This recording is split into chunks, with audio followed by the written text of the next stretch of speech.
Buenas, volvemos en Clínicas Med a nuestros vídeos frikis sobre la medicina estética. Hoy con un tema que te va a parecer rocambolesco, que es ¿de dónde salieron los protectores solares?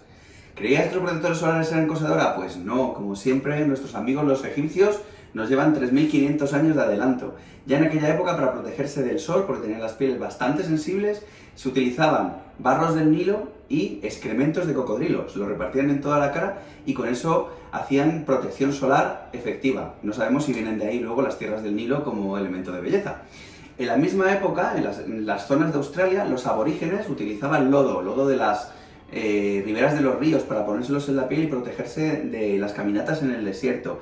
Y después los precolombinos, en esas mismas épocas, aztecas y mayas, utilizaban barro de las riberas de los ríos de la selva y cortezas de árboles para protegerse también del sol.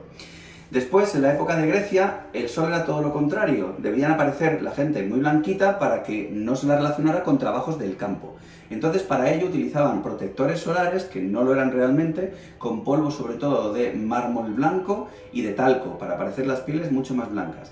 Esta tendencia se mantuvo hasta el siglo de oro francés, cuando la corte de Luis XIV, Luis XV, Luis XVI, todos utilizaban los pelucones, pero además se ponían talco en la cara para parecer también muy blanquitos. Es decir, que en aquella época estar moreno era como una especie de deshonra, porque se lo relacionaba con las clases bajas. ¿Qué ocurrió con el tiempo? Pues que llegó Coco Chanel en la época de 1923, después de un viaje en el que, bueno, se expuso al sol más de lo debido en un crucero, pues llegó a París morena y entonces puso de moda el estar morena.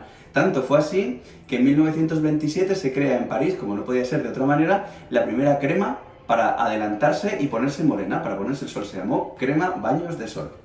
Y llegamos a la época dorada de las protecciones solares, que ocurrieron, como siempre, vinculadas a una guerra. Los grandes descubrimientos de la medicina siempre van vinculados a una guerra. La Segunda Guerra Mundial. Resulta que todos los soldados norteamericanos destacados en el Pacífico se quemaban la piel y un aviador que además era farmacéutico, Green, en el año 1944 empezó a utilizar finas capas de parafina para ponérselas en la piel de los soldados y con eso, que es un derivado del petróleo, bloquear en parte el daño solar.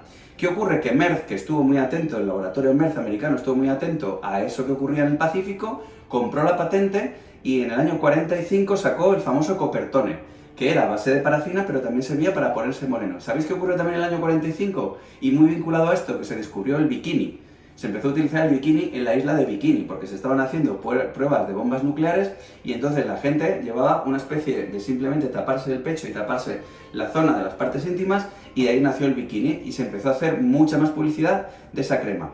¿Y sabéis lo último de lo último de lo último? Que hasta el año 1962 no se descubrió el FPS, el factor de protección solar, y se empezó a estudiar realmente los efectos de los ultravioletas con el daño solar acumulado y los posibles cánceres o tumores de piel. ¿Y sabéis otra cosa curiosa?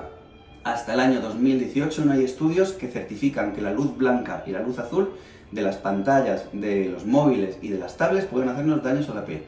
Pues veis, la protección solar ha tenido a lo largo de la historia un poquito de tambaleos y de subidas y bajadas, pero como veis es bastante curiosa. Seguiremos contando cosas muy frikis de la medicina estética en nuestro canal de Med y de Med Academy. Hasta pronto.